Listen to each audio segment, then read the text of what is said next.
I used to feel pretty smug about my cutting board situation.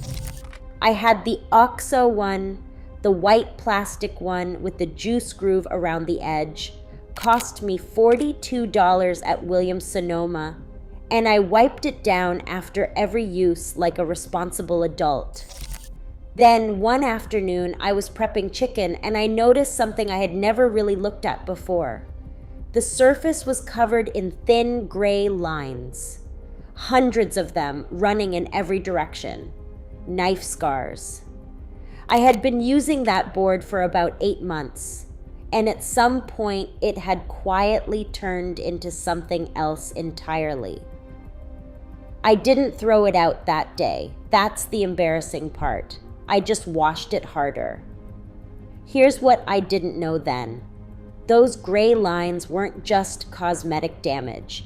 Each one of those cuts was a groove in the polyethylene surface, and polyethylene is soft enough that a standard chef's knife creates channels that are, under a microscope, essentially small caves.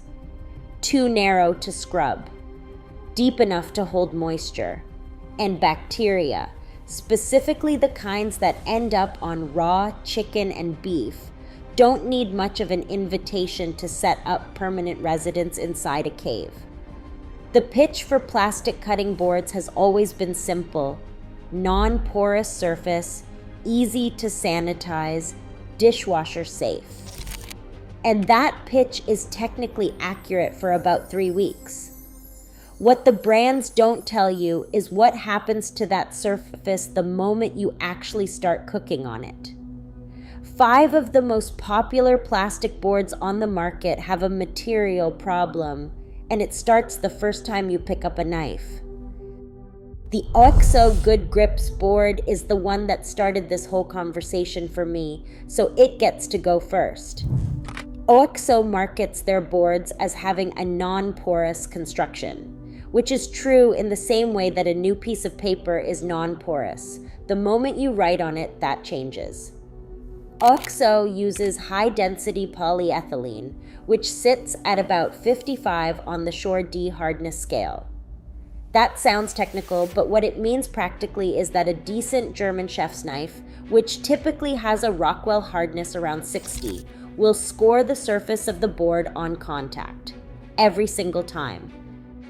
By the time you've prepped dinner 50 times on that $40 board, the surface has accumulated enough knife scoring that a 2025 study out of the Journal of Food Protection found boards at that stage of wear harbor bacterial loads that cleaning with warm water and dish soap reduces by only about 40%, not 90%, not even 70. 40. The bacteria that survive that wash don't just sit there quietly. Left overnight, E. coli and salmonella in those grooves multiply. Dean Cliver at UC Davis documented this back in 1994, and the finding has been replicated enough times since then that it no longer qualifies as controversial. On a scarred plastic board, bacteria inoculated onto the surface were readily recovered for hours afterward and would multiply if held overnight. On a wooden maple board tested under identical conditions, the same bacteria became unrecoverable within minutes.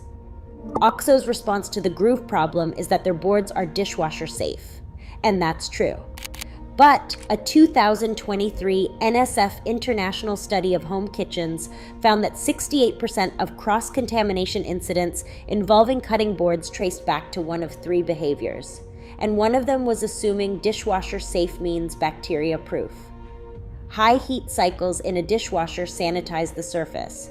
They do nothing for bacteria already living inside a groove 2 millimeters deep.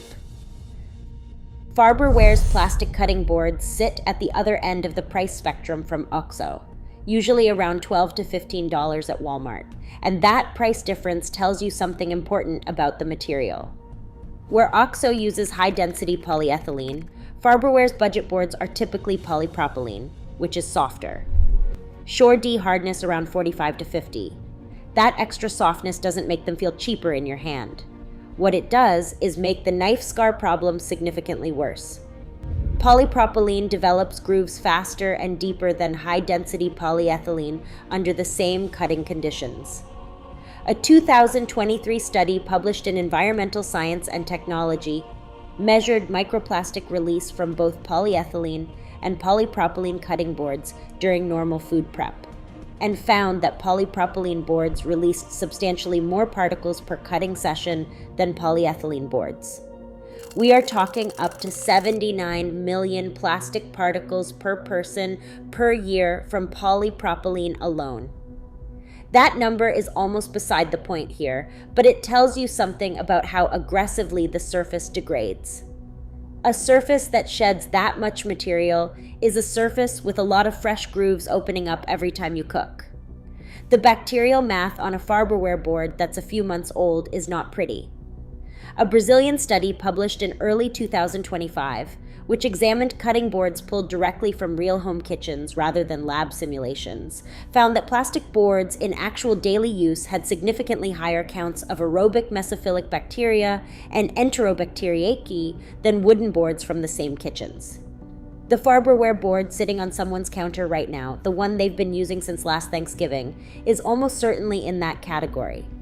The price is low, the bacterial load after 6 months of dinners is not. Cuisinart does something slightly more sophisticated with their plastic boards, which makes their version of the problem more interesting. Their mid-range boards, the ones in the $25 to $35 range, use a textured surface pattern, little raised dots or crosshatch lines built into the polyethylene. The idea is grip. Food doesn't slide around. Your hand stays stable. It's a genuine usability improvement. It's also, from a bacteria standpoint, a catastrophe waiting to happen. A textured surface means a larger total surface area. More micro ridges, more micro valleys, more places for food particles and moisture to collect before you ever take a knife to the thing. The moment you add knife scoring on top of an already textured base, you've created a surface complexity that a sponge and dish soap has essentially no chance of navigating completely. The grooves from the texture and the grooves from the knife scoring interact. Bacteria don't need a large space. Listeria, monocytogenes, which shows up on deli meat and raw produce and is particularly dangerous for pregnant women and older adults, can colonize a groove less than 1/10 of a millimeter wide. This is where the gear shift moment lands, because I want you to think about something for a second. Every one of these boards came with a marketing promise built around a single property. The surface is non-porous. Cuisinart says it, OXO says it, the whole category says it. And the word is doing enormous work because it describes the material before it's been used. Once you start cooking, the relevant question isn't what the surface is made of. It's what the surface looks like after 300 meals. Cuisinart's textured board looks worse at that point than a flat HDPE board because it had more surface complexity to begin with. The promise was made about a product that no longer exists once you take it home. Dexas occupies a specific corner of the plastic cutting board market. Flexible, thin, color-coded. Their grip mat boards are maybe 3 millimeters thick. They roll up, they come in sets of 4 with different colors for meat, fish, vegetables, bread. The color coding system is genuinely smart food safety thinking. Cross-contamination between raw protein and ready-to-eat produce is a real problem, and having a dedicated board for each category addresses it directly. The material those boards are made of, however, does not. Dexas uses polypropylene for their flexible boards, same basic polymer as the Farberware budget line, but thinner and more flexible. Flexibility in polypropylene is achieved partly by reducing the material density, which means the surface is softer than a rigid PP board. Softer surface, deeper grooves, faster degradation. The color coding helps you avoid cross-contamination between a raw chicken board and a salad board. It does nothing about the contamination happening within each individual board as the surface breaks down over time. There's also a storage problem specific to thin, flexible boards that doesn't get talked about enough. Dexas boards and boards like them are typically stored stacked flat or rolled. Stacking flat while still damp, which is how most people store them after a quick rinse, traps moisture between the boards for hours. The University of Maine Extension has specifically flagged damp storage as one of the primary ways bacteria survive on cutting boards between uses. The color-coded system tells you which board touched which food. It has no mechanism for telling you that the red board, the one designated for raw meat, has been sitting damp in a stack since Tuesday and is now hosting a bacterial population that has had 3 days to establish itself inside every knife groove on the surface. Joseph is the most design-forward brand in this group, and that matters because design-forward is how they justify their prices. Their index boards run $40 to $60 for a set. Same color coding concept as Dexas, but with a built-in storage stand, cleaner aesthetics, heavier construction. They're the board set you buy when you want to feel like you've taken food safety seriously. The stand keeps them upright and separated. The colors are clear. The whole system communicates rigor. The boards themselves are high-density polyethylene, HDPE, same base material as OXO, and they face the same scar trap problem on the same timeline. What's specific to Joseph is the gap between the product's visual language and what the material actually delivers. The stand keeps the boards upright, which is legitimately better for drying than stacking flat. But upright storage only helps if the boards are actually dry before you put them away. In a home kitchen where dinner gets made and cleaned up in 30 minutes, the boards are usually still damp when they go back on the stand. Damp grooves, room temperature, several hours until breakfast. That's a productive night for E. coli. Joseph's marketing leans heavily on the word hygienic. Their product pages describe the boards as designed for food safety. The color system is real. The stand is real. The HDPE surface, after a few months of actual cooking, behaves exactly like every other plastic board in this video, because the material is the same and the physics of knife scoring don't care how good the branding is. Which brings me back to that OXO board I was washing harder 8 months in. I eventually did throw it out. Bought a maple end grain board, no brand attached to it, from a small woodworker about 40 minutes outside of the city. It cost $60, which is more than the OXO, and it has plenty of knife marks now too. The difference is what's happening inside those marks.